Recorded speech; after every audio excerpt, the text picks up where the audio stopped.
विद्यार्थी मित्रांनो, आपणा सर्वांचं मनपूर्वक स्वागत। बे भाग 3 ला मराठी भाषा आणि अर्थार्जनाची संधी या अभ्यासपत्रिकेमध्ये वैचारिक लेखन हा घटक समाविष्ट केलेला आहे। कथा, कविता, कादंबरी, नाटक या ललित साहित्यापेक्षा वैचारिक साहित्याचं स्वरूप पूर्णतः भिन्न असतं। वैचारिक साहित्य म्हणजे काय? वैचारिक साहित्याचे प्रकार, वैचारिक साहित्य लेखनाची पद्धती आणि प्रत्यक्षामध्ये आपल्याला वैचारिक साहित्य कसं लिहिता येईल याचं प्रात्यक्षिक या बाबी या घटकामध्ये समाविष्ट केलेल्या आहेत। आपल्याला वैचारिक लेखनाच्या प्रकारांची माहिती व्हावी आणि वैचारिक लेखनाची कौशल्य अवगत व्हावीत हा हेतू या पाठीमागे आहे। आपण या आजच्या ध्वनी चित्रफितीमध्ये वैचारिक लेखन म्हणजे काय, वैचारिक लेखनाचे प्रकार, वैचारिक लेखनाची पद्धती या बाबी समजून घेणार आहोत। साहित्याचे गद्य आणि पद्य असे दोन प्रकार पडतात। ज्या शब्दार्थयुक्त भाषेचा साधारण बोलण्यात उपयोग केला जातो त्याला गद्य असे म्हणतात, आणि जेथे क्रमबद्ध ताल आणि लयीसाठी वाक्यातील शब्दांच्या साधारण क्रमात बदल करावा लागतो त्याला पद्य असे म्हणतात। अशी गद्य आणि पद्य यांच्यातली भिन्नता दर्शवणारी एक ढोबळमानानं व्याख्या करता येते। लोकव्यवहारात वैचारिक शास्त्रीय लेखनामध्ये गद्याचा वापर केला जातो, तर कवितेसाठी पद्याचा वापर केला जातो। गद्य आणि पद्य ही मानवी वाणीची दोन आविष्कार रूपे अगदी प्राचीन काळापासून म्हणजे भाषेच्या उगमापासून प्रचलित असली तरी प्राचीन आणि मध्ययुगीन काळामध्ये साहित्यादी क्षेत्रामध्ये गद्यापेक्षा पद्याचा वापर जास्त केलेला आढळून येतो। संस्कृतमध्ये धर्म, तत्त्वज्ञान, काव्यशास्त्र, व्याकरण आदी विषयांची मीमांसा करणारे शास्त्रीय ग्रंथ आणि काही नीतिबोध करणाऱ्या कथा कहाण्यांचा अपवाद वगळल्यास गद्यापेक्षा पद्य आणि काव्यामधून मोठ्या प्रमाणात लेखन झालेले आढळते। प्राचीन काळात काव्य ही संज्ञा अत्यंत व्यापक अर्थानं वापरली जात होती आणि काव्याला मोठी प्रतिष्ठाही प्राप्त झालेली होती। मध्ययुगीन मराठीमध्ये गद्यलेखन मर्यादित स्वरूपात आढळते। शिलालेख, महानुभावांचे गद्यग्रंथ, बखरी, पत्रव्यवहार अशा सीमित क्षेत्रामध्ये गद्यलेखन आढळते। ब्रिटिशांच्या भारतातील आगमनानंतर गद्यलेखनामध्ये नवे नवे वैविध्यपूर्ण प्रकार अस्तित्वात आले। औद्योगिक क्रांती, विज्ञान तंत्रज्ञानातील नवे नवे शोध, मुद्रण कलेचा उदय, भौतिकशास्त्रांचा विकास, लोकशाही, वृत्तपत्रे व ग्रंथ व्यवहाराला प्राप्त झालेले महत्त्व, तर्क, बुद्धिवाद यांचा वाढता प्रभाव अशा विविध आणि परस्पर संबंधित घटनांमधून 21व्या शतकामध्ये एक नवे मन्वंतर घडून आले। आधुनिकतेचे वारे वाहू लागले। त्यातूनच गद्य या लेखन प्रकाराला वैचारिक आणि ललित पातळ्यांवर अनेक धुमारे फुटले। ललित आणि ललितेतर साहित्यामध्ये गद्याचा वापर केला जाऊ लागला। आधुनिक काळात ललित साहित्याच्या कथा, कादंबरी, कविता, नाटक या प्रकारासाठी गद्याचा वापर केला जातो। वैचारिक निबंध प्रबंधाचे गद्य, शास्त्रीय लेखन आणि ललित साहित्य प्रकारातील गद्य यांच्यात फरक असतो। या घटकामध्ये आपण वैचारिक लेखनाचे स्वरूप समजून घेणार आहोत। वैचारिक लेखन किंवा वैचारिक साहित्य ही एकच संकल्पना असल्यानं दोन्हींचाही शब्दप्रयोग एकाच अर्थानं या घटकामध्ये मी आपल्यापुढे करणार आहे। वैचारिक साहित्याची निर्मिती विचारवंतांकडून, वैचारिक तत्त्वचिंतकांकडून, लेखकाकडून होत असते। विचारवंतांची भूमिका समाजामध्ये महत्त्वाची असते। विचार हा वैचारिक साहित्याचा केंद्रबिंदू आहे। म्हणून सर्वप्रथम आपण विचारवंत आणि त्यांच्या विचार प्रक्रियेचं स्वरूप समजून घेऊया।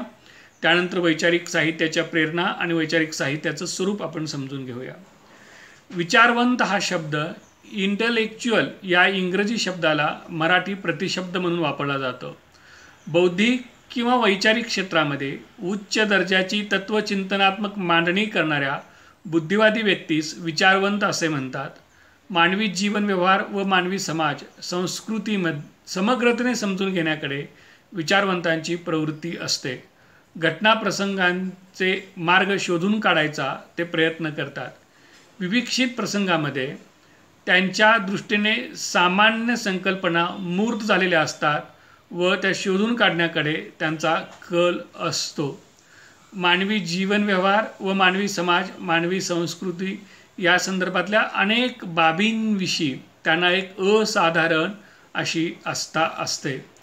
जे आपण तपासून पाहिलेले नाही असे जीवन जगण्यात अर्थ नाही, या सॉक्रेटिसच्या विधानामधून विचारवंतांच्या विश्वातील चिकित्सेचे महत्त्व समजते.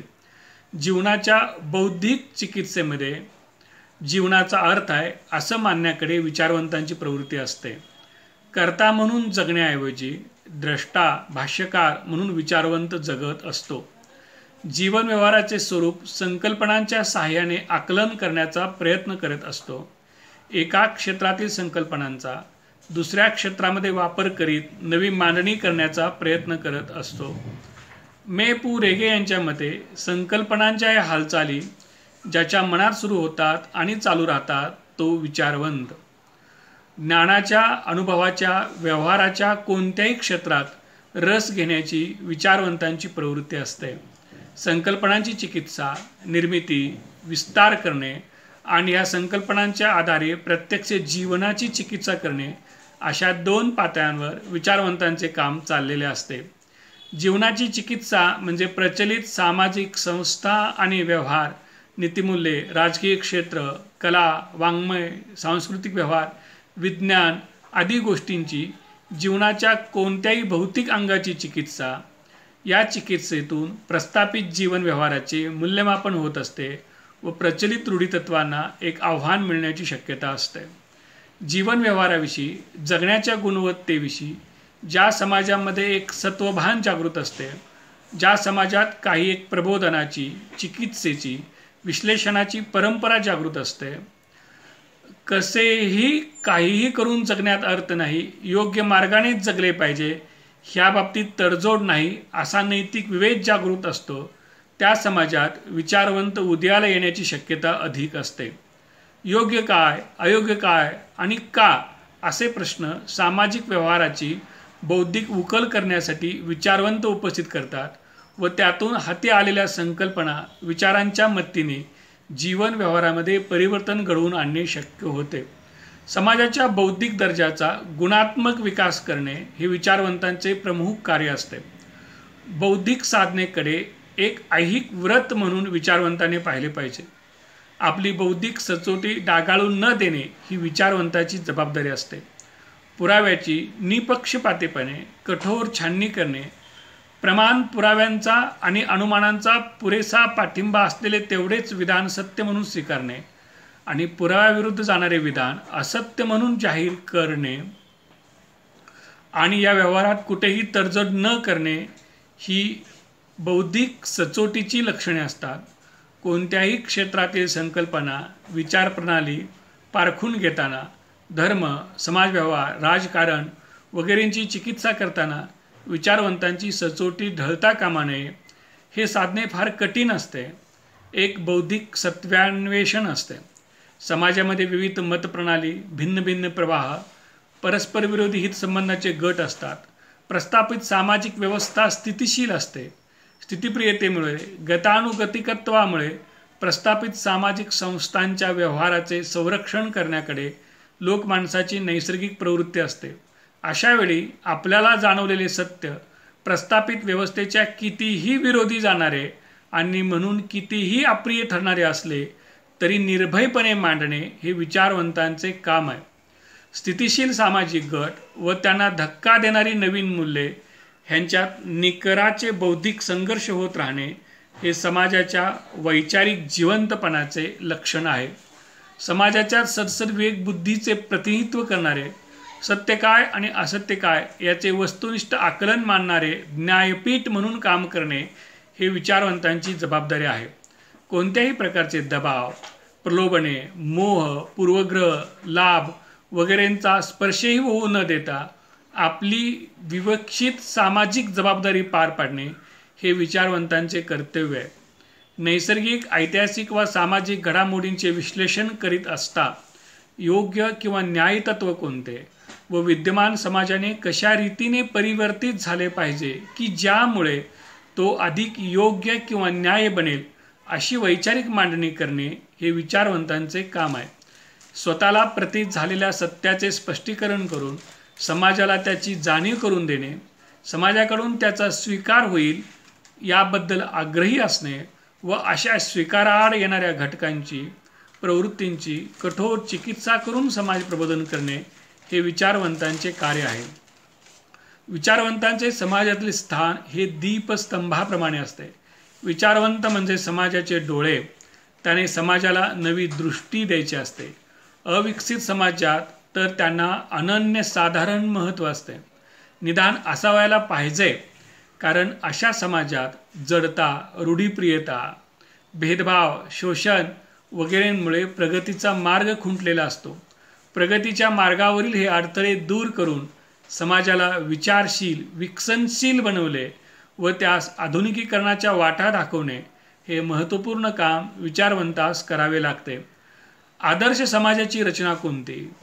आदर्श समाजाचे स्वरूप कसे असेल? तिच्यात व्यक्तिमधील व व्यक्ती आणि समूह यांच्यातले संबंध कसे असतील? कोणत्या तत्वावर आदर्श समाजाची उभारणी झाली पाहिजे वगैरेंचा शोध घेणे, त्यासंबंधी समाजाचे शिक्षण करणे व त्याला आदर्श समाज व्यवस्थेप्रत जाण्यासाठी पात्र बनवणे ही कामे विचारवंतांच्या मार्गदर्शनाखाली होत असतात.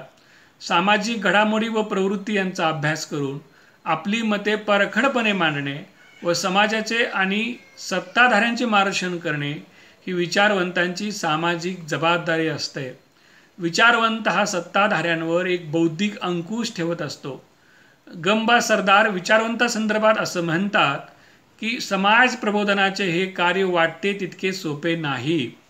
ज्ञानवर्धन आणि विवेक जागृती हा सामाजिक जीवनाचाच भाग असल्याने समाजातील बऱ्या वाईट प्रवृत्तींचे व शक्ती संघर्षाचे पडसाद या क्षेत्रातही उमटल्याखेरीज राहत नाहीत. नवविचारांच्या प्रणेत्यांना स्वतःच्या पूर्वग्रहाशी तर झगडावे लागतेच, पण त्याचबरोबर प्रस्थापित हितसंबंधांचा कडवा विरोध वारंवार सहन करावा लागतो. त्यावेळी विचारवंताची खरी कसोटी लागते. ज्ञानोपासना हा केवळ एक बौद्धिक व्यापार नसून समग्र मानवी जीवन उजळून टाकणारी एक दुर्दम्य प्रेरणा आहे. म्हणून आपल्या भूमिकेचे पावित्र्य राखण्यासाठी पडेल ती किंमत द्यावयास जो तयार असेल तो खरा नैष्टिक विचारवंत होय. विचारवंत मौखिक व लिखित रूपात त्यांचे विचार व्यक्त करतात. त्यातून वैचारिक लेखन आकारते. आता आपण विचार म्हणजे काय या संदर्भात थोडीशी चर्चा करूया. मनुष्य हा विचारशील प्राणी आहे असे अनेकदा म्हटले जाते. मनुष्याने पृथ्वीवरील इतर प्राण्यांपेक्षा वेगळे आणि श्रेष्ठ ठरण्याचे मूलभूत कारण म्हणजे माणसाची विचार प्रक्रिया. मनुष्याला विचार करता येतो हे माणसाचे इतर प्राण्याहून एक व्यवच्छेदक लक्षण आहे. मानवी मेंदूमधील विचार, भावना, कल्पना केंद्रे ही मानवी प्रगतीची मूलाधार आहेत. व्यक्ती आपला भूतकाळ, वर्तमानकाळ, भविष्यकाळ यांच्याविषयी विचार करू शकते. मनुष्य हा समाजशील प्राणी असल्याने तो आपल्याबरोबर व्यक्ती समूहांचा, समाजाचा विचार करू शकतो. व्यक्ती वा समाजासंबंधी काही एक साधक बाधक विचार करून निष्कर्षाप्रत येणे व कृती करणे हा वैविध्यपूर्ण असा मानवी गुणधर्म आहे. विचार करण्याची ही शक्ती प्रगतीची प्रेरणा देणारी आहे. अश्मयुगापासून संगणक युगापर्यंत मानवी संस्कृतीच्या झालेल्या प्रगतीचे रहस्य मानवी विचार प्रक्रियेमध्ये आहे. जगात झालेल्या परिवर्तनाची प्रेरणा मनुष्याच्या विचारशक्तीमध्ये आहे. आपला विकास व्हावा असे मनुष्याला सतत वाटत असते. मानवी विचार क्षमतेमधून अनेक शास्त्रांचा, ज्ञानशाखांचा, विचारप्रवाहांचा, कलांचा जन्म व विकास झाला आणि होत आहे. विज्ञानातील अनेक शोध लागण्याची प्रक्रिया विचारांशी निगडीत आहे. फ्रेंच तत्त्वज्ञ रेने देकार्त याने विचार करण्याची शक्ती हीच मनुष्याच्या अस्तित्वाची खूण मांडली आहे. ज्या अर्थी मी शंका घेतो, विचार करतो, त्या अर्थी शंका घेणारा, विचार करणारा असा मी अस्तित्वात आहे असा सिद्धांत देकार्तने मांडला. I think therefore I am हे देकार्तचे सूत्र तत्त्वज्ञानातील एक महत्त्वाचा निष्कर्ष मानले जाते. मनुष्याच्या विचारशक्तीमुळे जगाच्या अस्तित्वाबद्दल, त्याच्या निर्मितीबद्दल, निसर्ग आणि माणूस यांच्या संबंधाबद्दल अखंड विचार प्रक्रिया, उकल प्रक्रिया सुरू झाली आहे. त्यातूनच कार्यकारण भावात्मक, वैज्ञानिक, शास्त्रीय अभ्यासांचा प्रारंभ व विकास झाला आहे. विज्ञान व शास्त्र या क्रांतिकारी ज्ञानशाखेचा उदय झाला आहे आणि मानवजातीच्या वाटचालीमध्ये अभूतपूर्व बदल घडून येत आहे. विज्ञान तंत्रज्ञानामध्ये नवे नवे शोध लागत आहेत. अनेक सामाजिक शास्त्रांचा जन्म आणि विकास झालेला आहे. नवे शास्त्रीय सिद्धांत नव्या विचारातून उदयास येतात. म्हणून शास्त्रीय वाङ्मय आणि वैचारिक वाङ्मय यांच्या सीमारेषा अनेकदा फार पुसट असतात. आता आपण वैचारिक लेखनाची संकल्पना समजून घेऊया. थॉट या इंग्रजी शब्दाला मराठीमध्ये विचार असे म्हणतात. विचार ही मानवी मेंदूमध्ये, मानवी मनामध्ये चाललेली एक प्रक्रिया असते, जिला तर्काचा, वैज्ञानिकतेचा आधार असतो. विचार हे एक चिंतन असते, ज्याच्या मुळाशी पद्धतशीरपणे केलेला अभ्यास, निरीक्षणे, निष्कर्ष असतात. विचार या घटकाला ज्यात प्राधान्य दिलेले असते त्याला वैचारिक साहित्य किंवा वैचारिक लेखन असे म्हणतात. व्यक्ती व समाज यांच्या सांस्कृतिक अंगांचा विचार वैचारिक पातळीवरून ज्या साहित्यात केला जातो त्याला वैचारिक साहित्य असे म्हणतात. वैचारिक साहित्याची व्याख्या श्री शेणोलीकर यांनी केलेली आहे. विचार हा वैचारिक वाङ्मयाचा प्राण असतो. विशिष्ट विचार अथवा विषय तर्कशुद्ध साधार प्रतिपादन करीत काही एक निष्कर्षापर्यंत घेऊन जाणारे साहित्य म्हणजे वैचारिक साहित्य होय. किंवा वाचकांच्या बुद्धीला सतत आवाहन करणारे आणि तर्कशुद्ध, सप्रमाण, संदर्भासह विषय मांडणारे विचारप्रधान लेखन म्हणजे वैचारिक साहित्य होय. विविध घटना व खास प्रसंगी विचार लिखित स्वरूपात नोंदविण्याची निकड ही वैचारिक लेखनाची प्रेरणा असते. मानवी जीवन व जीवसृष्टीशी निगडीत कोणत्याही विषयावर माणूस विचार करतो. अशा विचारांच्या जिज्ञासेतून त्याचा मूलगामी शोध घेऊन आपले अनुभव, निरीक्षणे, चिंतन, विचार यांचे आविष्करण करता येते. मानवाचे वैचारिक चिंतन, मनन, वैचारिक देवाणघेवाण, वादसंवाद, अभिव्यक्ती यामधून मानवी मूल्ये, मानवी संस्कृती यांचे वहन, विकसन होत जाते. मानवी जीवन व मानवी संस्कृतीविषयीची खोलवर आस्था, जिज्ञासा व सतत मूल्ययुक्त विकसनाची आस ही विचार प्रक्रियेला गती देत असते. मानवी संस्कृती व एकंदरीत जीवसृष्टी अधिकाधिक प्रगल्भ व सुंदर होण्यासाठी मानवाची विचार प्रक्रिया सतत सर्जनशील असावी लागते. मानवाची समाजशीलता हे मानवी वैचारिक प्रक्रियेचे एक महत्त्वाचे वैशिष्ट्य आहे. संवाद हे मानवी जीवनातील एक मूलभूत तत्व आहे. विचार प्रकटीकरणाच्या संवादाच्या प्रेरणेतून वैचारिक लेखनाचे विविध प्रकार संभवतात. आता वैचारिक लेखनाच्या प्रेरणा काय असतात हे आपण समजून घेऊया.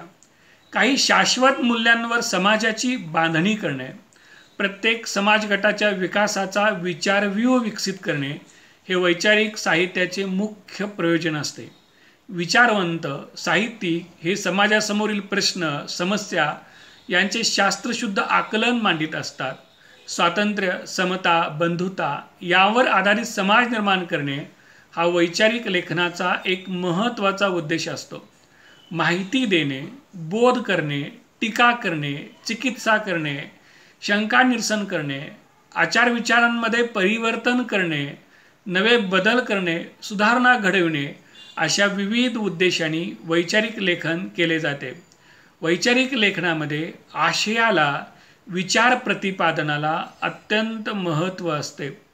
मनुष्य हा विचारशील प्राणी असल्याने सर्व माणसे विचार करू शकतात, स्वतःची मते बनवू शकतात व इतरांच्या मतावरही प्रभाव पाडू शकतात या गृहीतावर वैचारिक साहित्याची निर्मिती होत असते. आपल्या विचारसरणीचे स्पष्टीकरण व समर्थन करीत इतरांना आपली मते, आपले विचार पटवून देत त्यांचे मतपरिवर्तन करून त्यांना आपल्याला अनुकूल करून घेणे ही वैचारिक लेखनाची मूलभूत प्रेरणा असते. वैचारिक साहित्यामध्ये स्वमत प्रतिपादना इतकेच परमत परिवर्तनालाही महत्त्व असते. त्यासाठी तर्क, युक्तिवाद यांच्याबरोबर काही प्रसंगी तर्कबाह्य कृत्यांचाही समावेश करावा लागतो. व्यक्ती वा समाज परिवर्तनासाठी विचाराचे रूपांतर कृतीमध्ये होणे आवश्यक आहे.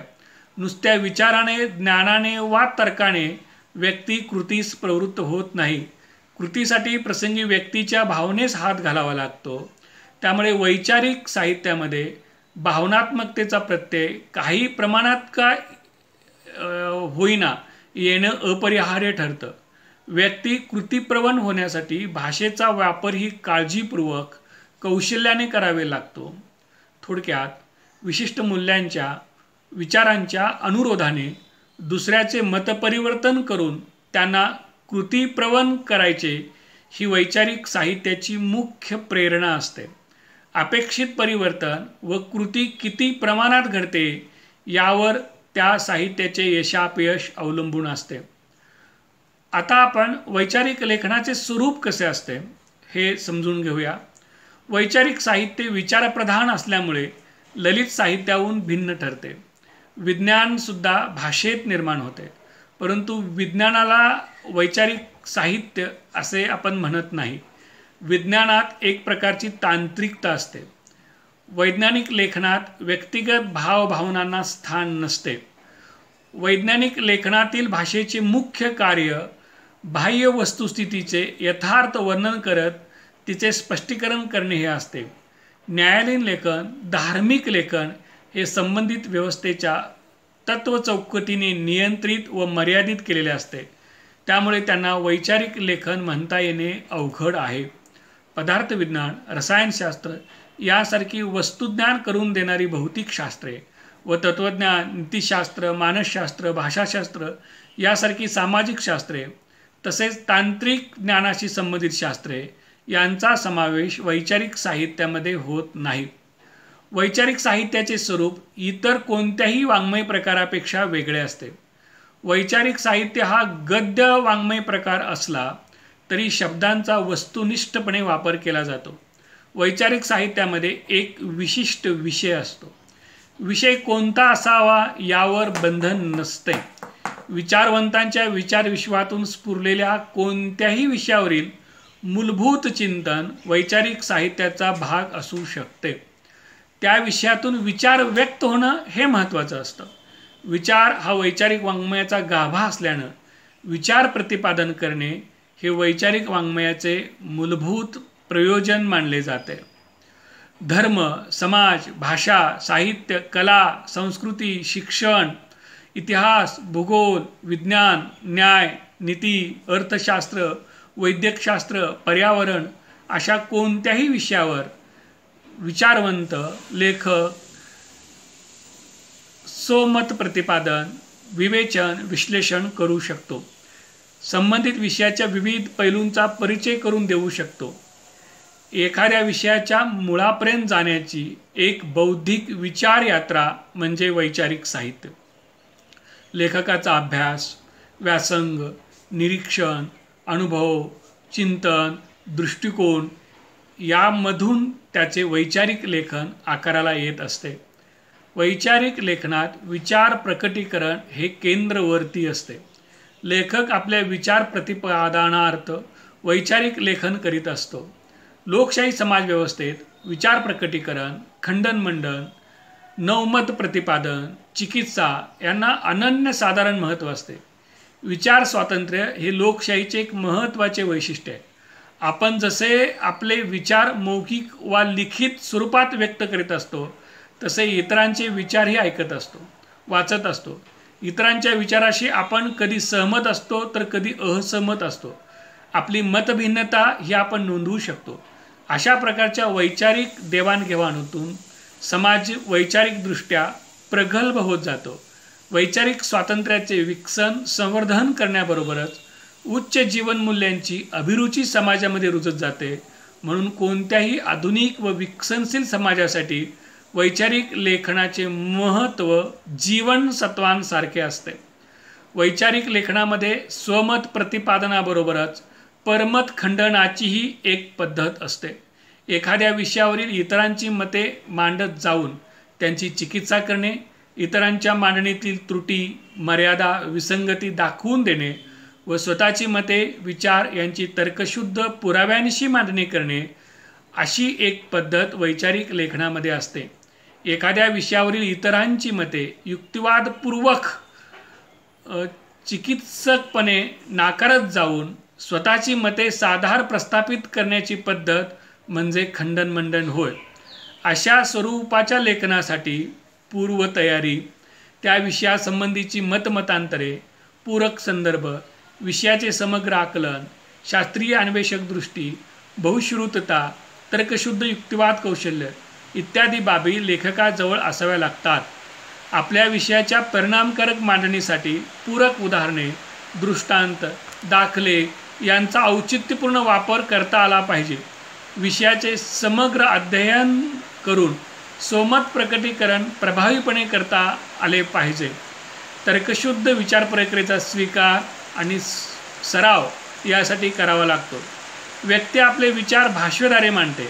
एखाद्या विषयावरील आपल्या मांडणीतून आपले ज्ञान, व्यासंग, आपली शैक्षणिक पात्रता, अभिरुची, नैतिक धारणा, जीवनविषयक दृष्टिकोन, अभिव्यक्ती कौशल्य, भाषिक प्रभुत्व व आपले व्यक्तिमत्व अभिव्यक्त होत असते. सर्जनशील व्यक्ती नवे विचार, नवे मुद्दे मांडत असते, नव्या वाटा धुंडाळीत असते, माहिती देत असते. प्रतिभावंत लेखक नवी सर्जनशील मांडणी करू शकतो. आपल्या प्रतिभेने, कल्पकतेने व भाषिक कौशल्याने रूढ विषयाला नवा अर्थ, नवा आशय, असांकेतिक रूप देऊ शकतो. उदाहरणे, दृष्टांत, प्रतिमा, प्रतीके, स्पष्टीकरणे, दाखले यांच्या वापराने वैचारिक लेखन सर्जनशील ठरू शकते. वैचारिक लेखन मुद्देसूद असते. आपले मुद्दे पटवून देण्यासाठी उदाहरणे दिली जातात, दृष्टांत सांगितले जातात. त्यामुळे वैचारिक लेखनात एक रंजकता व वाचनीयता येते. उदाहरण दृष्टांतांच्या मुळाशी विचारसूत्र असते. तात्विक चर्चेला वा चिकित्सेला उदाहरण दृष्टांतांची जोड मिळाली की विचारसूत्र वाचकावर पक्केपणे ठसते. वैचारिक साहित्याला जाणून बुजून रुक्ष, बोजड, क्लिष्ट, कंटाळवाणे करण्याची गरज नसते. तसेच हेतुपुरस्सर सजवण्याचीही आवश्यकता नसते. विषयाच्या आशयाच्या प्रकृतीनुसार शब्द शरीर धारण करून ते नैसर्गिकपणे आविष्कृत होत असते. वैचारिक साहित्यामध्ये आशय व त्याचे प्रभावी आविष्करण महत्त्वाचे असते. म्हणजे आशया इतकीच लेखनशैलीसुद्धा महत्त्वाची असते. लेखकाच्या शैलीचा वाचकांवर प्रभाव पडत असतो. मराठीतील काही शैलीदार लेखकांनी वाचकांच्यावर गारूड निर्माण केले आहे ते यामुळेच. वैचारिक वाङ्मयामध्ये निपक्षपातीपणा, तटस्थता अत्यंत महत्त्वाची असते. एखाद्या विषयाची एकांगी मांडणी करत दुसऱ्या बाजूकडे दुर्लक्ष करणे वैचारिक वाङ्मयात अपेक्षित नसते. पक्षपातीपणा, एकांगीपणा, पूर्वग्रह, आवेश, अभिनिवेश कटाक्षाने टाळून समतोल, विवेकी विवेचन, विश्लेषण करणे अपेक्षित असते. म्हणजे लेखकाने निरक्षीर विवेकबुद्धीने न्यायाधीशाच्या भूमिकेतून सरसर विवेकबुद्धी व अभ्यास यांना प्रमाण मानून विचार प्रकटीकरण केले पाहिजे. विषयाच्या सर्व पैलूंचे तटस्थपणे आकलन करून चिकित्सक मांडणी केली पाहिजे. याचा अर्थ लेखकाने विषयापासून स्वतःला पूर्णपणे अलिप्त करणे असा नाही. लेखकाचे व्यक्तिमत्व, त्याचा जीवनविषयक दृष्टिकोन, भाषाशैली वगैरेंचा प्रभाव त्याच्या लेखनात पडणे स्वाभाविक असते. परंतु या गोष्टींच्यामुळे लेखकाचं लेखन प्रभावित होणार नाही याचं भान त्याने बाळगले पाहिजे. म्हणजेच विचार आणि भावना, मेंदू आणि मन, बुद्धी आणि अंतःकरण यांच्या उचित संयोगातून वैचारिक साहित्य निर्माण झाले पाहिजे. वैचारिक साहित्यामध्ये प्रश्नांची उकल केलेली असते. लेखक एखाद्या विशिष्ट विषयाच्या अनुरोधाने प्रश्न उपस्थित करतो आणि त्यांच्या कार्यकारण भावांची उकल करण्याचा प्रयत्न करतो. त्यातून विशिष्ट निष्कर्षापर्यंत पोहोचण्याचा प्रयत्न करीत असतो. वैचारिक लेखनात समारोप, निष्कर्ष, उत्तर या स्वरूपात येणे अपेक्षित असते. वैचारिक साहित्यात विषयाची मुद्देसूद क्रमवार मांडणी करीत, ससंदर्भ विवेचन विश्लेषण करीत निष्कर्षापर्यंत नेले जाते. त्यामुळे अशा लेखनाला एक प्रकारच्या चिंतनाचे स्वरूप प्राप्त होते. प्रतिपाद्य विषयाची साधक बाधक चर्चा करून प्रभावी आविष्करण केले जाते. वैचारिक लेखनामधून मूल्यात्मकतेचा आविष्कार होतो. त्यासाठी लेखकाचे व्यक्तिमत्व बहुश्रुत चिंतनशील असावे लागते. विवेकशील, वस्तुनिष्ठ, तटस्थ, विश्लेषक, तर्काधिष्ठित चिंतनशील वैचारिक लेखन हे परिणामकारक ठरत असते. वैचारिक साहित्याच्या लेखनाची एक शिस्तबद्ध पद्धत असते. वैचारिक लेखनाचा प्रारंभ आकर्षक, वेधक असावा. विषय विवेचन मुद्देसूद असावे. मुद्द्यांच्या मांडणीचा एक विशिष्ट सुसंगतवार क्रम असावा. विचार विकासाचा चढता क्रम असावा. विचारांची व मुद्द्यांची सर्वांगाने साकल्याने मांडणी करावी. एखादा विचार अर्धवट सोडून दुसरा मांडण्याचा प्रयत्न केल्यास त्यात विस्कळीतपणा येतो. वैचारिक लेखन वर्णनात्मकतेपेक्षा विश्लेषणात्मक, संशोधनात्मक, मूल्यमापनात्मक असावे.